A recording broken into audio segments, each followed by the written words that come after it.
All right, so Leon says, can prayer be seen as a form of magic spell? This is a really great question. It's a great question because I can understand why people would think that, and that it's important to differentiate the two.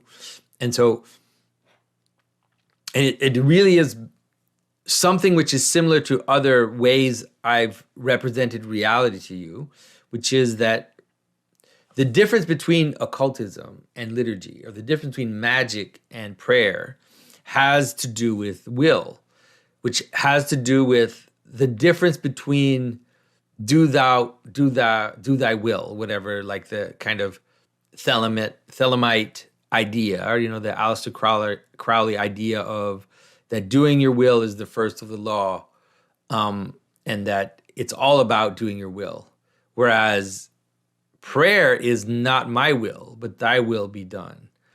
And so, although both are affecting reality and engaging reality through meaning making, they're both the idea that words can transform you and can transform your connection to reality. One is more in the sense of like a technology, you could say, using words as technology to manipulate other things and to get what you want from the world.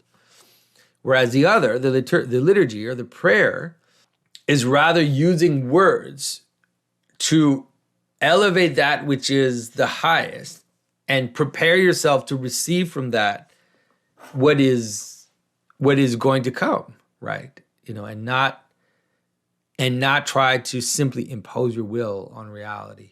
So that's how I see it.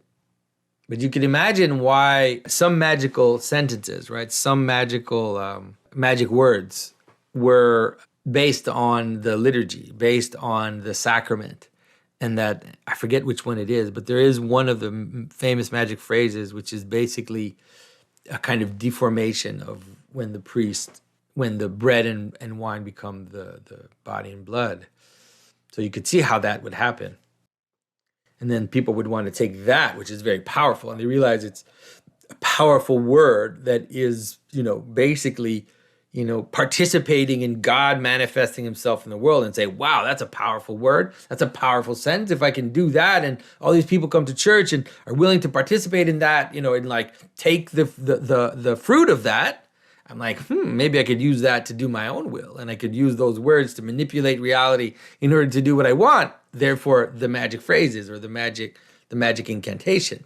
But you can see how it becomes kind of ridiculous, and which is why a lot of the, I think it's hocus pocus. I think hocus pocus comes from the transformation of the bread into the body. I'm not sure. Yeah, someone says hocus pocus in the chat.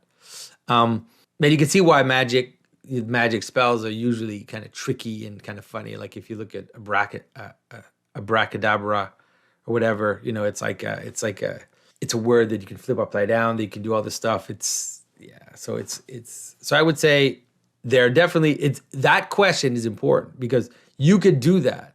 You could use prayer as a magic spell if you imagine prayer as just a way, like The Secret, right? The idea that all you have to do is put your will out there. Like write what you want on a letter, put it in front of you, meditate on it, send yourself a letter with what you want, so that you're kind of coaxing reality into manifesting what you want from it. And people do that with prayer. People will, ask God to give them a car, or will ask God to help them get out of situations that they put themselves in. And so they're trying to manipulate reality using God, but God is not a fool and will not be played that way. So Beautiful Summer says, "Hocus inum corpus meum." This is the body. So yeah.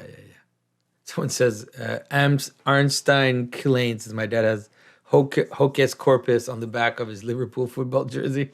That's hilarious. Apparently, Hokey Pokey was originally making fun of Mass too. Huh, interesting.